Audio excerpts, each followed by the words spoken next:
ఏంట్లకి నువ్వు ఎప్పుడు చూసినా ఒకే డ్రెస్ వేసుకొని ఒకే హెయిర్ స్టైల్ వేసుకొని స్కూల్కి ఒకేలా రెడీ అవుతావు, బయటికి ఒకేలా రెడీ అవుతావు, చర్చ్కి వెళ్ళినా ఒకేలా రెడీ అవుతావు. ఇంట్లోకి నేను చూడు, బయటికి వెళ్తే స్టైల్గా రెడీ అవుతాను, స్టైల్ జడ వేసుకుంటాను.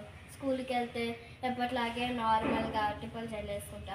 అదే ఒకవేళ చర్చ్కి వెళ్తే సింపుల్గా రెడీ అవుతాను. నువ్వేంటి స్కూల్కి వెళ్ళినా బయటికి వెళ్ళినా చర్చికి వెళ్ళినా ఒకేలా రెడీ అవుతావు ఏంటి? ఉన్నది ఉన్నట్టు ఉండాలి, కానీ మన స్థితిని మించి ఉండకూడదు.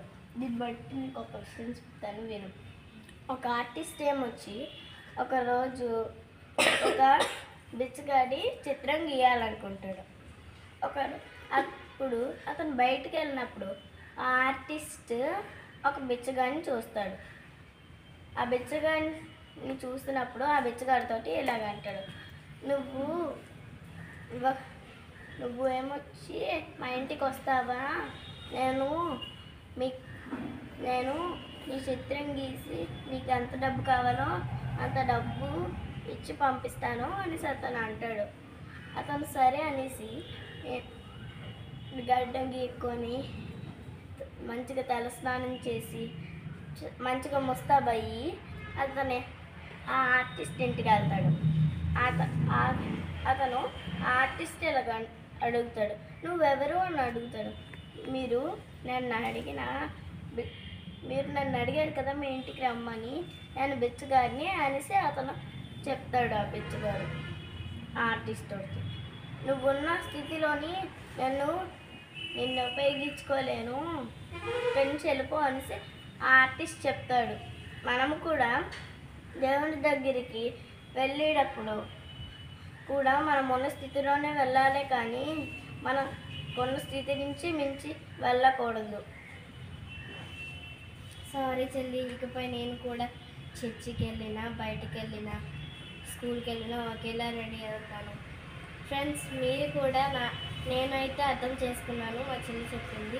ఇక నేను కూడా ఎక్కడికి వెళ్ళినా ఒకేలా ఉంటాను. మనకు ఇష్టమైన పనుల గురించి పక్కన పెట్టి మనము ప్రతి స్థితిలో ప్రతి సమయంలో ఒకేలా ఉండాలి.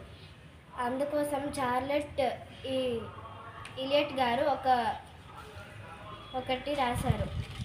అదేంటంటే, ఉన్నట్టు నేను వచ్చేదన్ పాపిస్ట్ నీవు పిల్వన్గన్ నీ నెత్రు చేత గడ్గుమ యో గొర్రెపిల్ల దేవుడా అని చార్లెస్ ఇలియట్ గారు రాశారు. అంటే తను ఉన్న స్థితిలో దేవుడు పిలిచినప్పుడు అతను ఎలా వెళ్తాడు అని. ఫ్రెండ్స్, ఇప్పుడు ఒక వాక్యాన్ని చదువుకుందాం, బైబిల్లో దీనికి సంబంధించిన వాక్యాన్ని. ఫిలిప్పీయులకు రాసిన పత్రిక 2:13 మీరు ఇచ్ఛయించుటకు కార్యసిద్ధి కలుగుచేయువాడు తన దయా సంకల్పము నెరవేరుటకై కార్యసిద్ధి కలుగుచేయువాడు దేవుడే అని బైబిల్లో రాసింది. ఫ్రెండ్స్, ఇప్పుడు మా చెల్లి చెప్పినట్టు నేనైతే ప్రతి సమయంలో ప్రతిసారి ఎక్కడైనా ఒకేలా ఉండాలని అనుకుంటున్నాను. మీకు కూడా అర్థమైనట్లయితే మీరు కూడా ఇలాగే ఉండాలి. Praise the Lord. God bless you.